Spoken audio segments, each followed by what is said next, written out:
Hello my dear friends, welcome back to my channel. आज मैं आपको एक जादुई कहानी सुनाऊंगी। शीर्षक है मोची का जादुई जूता। दौलतपुर गांव में एक मोची रहता था। उसका नाम रामू था। वह बहुत ही गरीब था। गांव के लोगों के जूते सिलकर वह बड़ी मुश्किल से अपना गुजारा कर पाता था। गांव के सभी लोग उसी से जूते सिलवाते थे। एक दिन वह जूते सिल रहा था, तभी उसका दोस्त घनश्याम वहां आया। उसने रामू से कहा, रामू, तुम इस गांव में कब तक जूते सिलते रहोगे? इससे तो तुम अपना पेट भी नहीं भर सकते। तुम एक काम करो, शहर चले जाओ। शहर में तुम्हें इस काम के अच्छे पैसे मिलेंगे, जिससे तुम एक खुशहाल जिंदगी जी पाओगे। रामू कहता है, शहर कैसे जाऊं?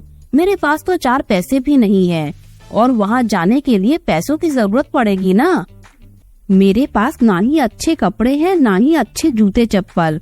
कैसे जाऊं मैं शहर? रामू उदास सा चेहरा लेकर घर वापस आ जाता है। भगवान के सामने हाथ जोड़कर कहता है, प्रभु, कौन सा पाप किया है जो मुझे इतनी गरीबी और लाचारी देखनी पड़ रही है? आखिर मैं कब तक इतनी गरीबी झेलता रहूंगा? रामू के सामने सड़क से एक फेरी वाला गुजरा।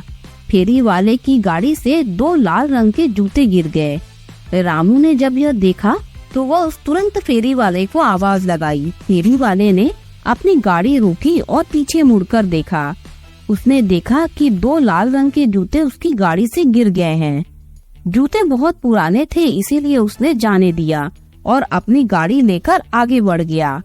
फिर रामू ने उन जूतों को उठाया। रामू को उन जूतों का कलर बहुत पसंद आया।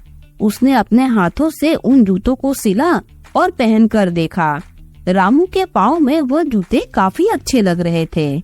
वह उन्हें देखकर काफी हंस रहा था और खुश हो रहा था, क्योंकि लंबे समय बाद उसने अपने पैरों में जूते पहने थे।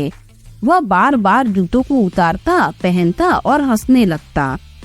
जूतों को पहनकर वो इतना खुश हो गया कि अपने ख्वाबों में खो गया और शहर में घूमने चला गया।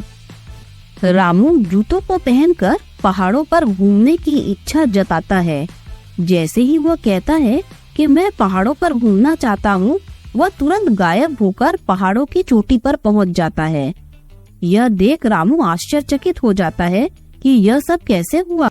चट्टान बहुत ऊंची थी, तो डर के मारे रामू के मुंह से निकल जाता है कि मैं अब घर जाना चाहता हूँ।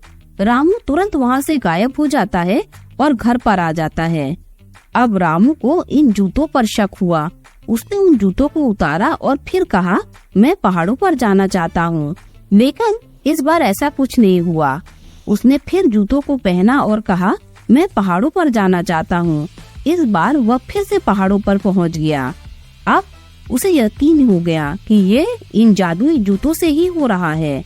इस बार रामू ने समुद्र पर जाने की जिद की। वह तुरंत समुद्र पर पहुंच गया। उसने समुद्र के पानी में डुबकी लगाई और थोड़ी देर बाद बाहर आ गया। अब उसने जंगल में बाघ देखने की जिद की। वह तुरंत एक घने जंगल में पहुंच गया, जहां पर एक बड़ा सा बाघ टहल रहा था। बाघ ने जैसे ही रामू को देखा, वैसे ही उसने रामू के ऊपर हमला कर दिया। लेकिन वह तो अच्छा हुआ कि वो वहाँ से अदृश्य हो गया और घर आ गया। इस बार उसे समझ में आ गया कि दोबारा ऐसी कोई गलती नहीं करना है। इतने में एक डॉक्टर रामू के पास से गुजरा। रामू ने डॉक्टर को पूरी कहानी बता दी। डॉक्टर ने यह खबर रिपोर्टर को बताई। कुछ ही समय में काफी सारे रिपोर्टर वहाँ आ गए। धीरे धीरे रामू की पहचान बढ़ने लगी। यह देखकर उसका विपक्षी मोती रामलाल उससे जलने लगा। रामलाल ने सोचा, मुझे कुछ न कुछ तो करना पड़ेगा। रात को रामलाल रामू के घर आता है और रामू को सोते हुए देखकर वह उसके जूतों पर ब्लेड चला देता है, जिससे जूते पूरी तरह उधड़ जाते हैं और वह घर वापस आ जाता है। रामू जब सोकर उठता है तो अपने जूतों को देखता है।